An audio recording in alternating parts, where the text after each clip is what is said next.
UPSC previous year questions की series में एक और क्वेश्चन यूपीएससी प्री 24 से डिस्कस करेंगे।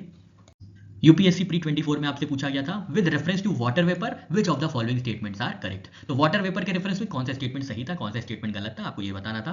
पहला स्टेटमेंट था water vapour is a gas the amount of which decreases with altitude. ये कहता है कि वाटर वेपर एक गैस है जिसकी जो अमाउंट है वो घटती है, कम होती है, डिक्रीज होती है एल्टीट्यूड के कम होने से। ये हो गया पहला स्टेटमेंट। सेकंड है its maximum percentage is at the poles. तो ये आपका सेकंड स्टेटमेंट हो गया। तो इसमें सही आंसर जो है वो है पहला क्वेश्चन, पहला जो स्टेटमेंट है बिल्कुल सही है और जो दूसरा स्टेटमेंट है वो गलत है ना। ये आपको पता होगा। अभी हम लोग इसके बारे में डीप डिस्कशन करेंगे। वाटर वेपर जो कि एक गैस है, इसका कॉन्सेंट्रेशन हाईएस्ट होता है सरफेस पे, क्योंकि सरफेस बहुत गर्म होता है, बहुत ज़्यादा इवेपोरेशन होती है, जिसकी वजह से इवेपोरेशन होने की वजह से वाटर वेपर का जो अमाउंट है वो बढ़ता जाता है। ज़्यादा इवेपोरेशन होने पे ज़्यादा वाटर वेपर फॉर्म होते हैं। पर अब एल्टीट्यूड के घटने से क्या होता है, जैसे जैसे एल्टीट्यूड घटता जाता है, जैसे जैसे एल्टीट्यूड कम होता जाता है, वैसे वैसे इवेपोरेशन कम होता जाता है, टेम्परेचर ड्रॉप होता है, हाइट बढ़ने की वजह से, एल्टीट्यूड बढ़ने की वजह से, जिसकी वजह से इवेपोरेशन जो है रिड्यूस हो जाता है और वाटर वेपर भी कम हो जाता है। तो एल्टीट्यूड के बढ़ने से इवेपोरेशन कम होता है, टेम्परेचर ड्रॉप होता है, जिसकी वजह से वाटर वेपर का जो अमाउंट है वो भी कम हो जाता है।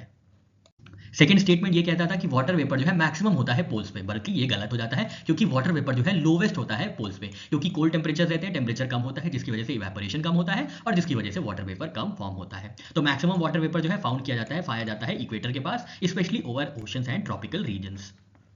वाटर वेपर के बारे में डिस्कशन करें तो ये most potent green house gas है। याद रखिएगा, सबसे ज्यादा शक्तिशाली, सबसे ज्यादा पावरफुल, सबसे ज्यादा पोटेंट ग्रीन हाउस गैस है वाटर वेपर। इनका रोल क्या है ग्रीन हाउस इफेक्ट में, तो ये प्राइमरली एक्ट करते हैं as a climate feedback mechanism, not as direct radiative force agent. ये डायरेक्ट रेडिएटिव फोर्स एजेंट की तरह ना काम करके एक क्लाइमेटिक फीडबैक के तरीके से काम करते हैं। इसके बारे में अभी हम आगे देखेंगे। ह्यूमन इन्फ्लुएंस की बात करें तो जैसे कि हम लोग कार्बन डाइऑक्साइड या मीथेन के जो प्रोडक्शन है, एमिशन है, इनको इन्फ्लुएंस कर सकते हैं, वैसे वाटर वेपर के जो कॉन्सेंट्रेशन है एटमॉस्फेयर में उसको इन्फ्लुएंस नहीं किया जा सकता है बाय ह्यूमन एक्टिविटी।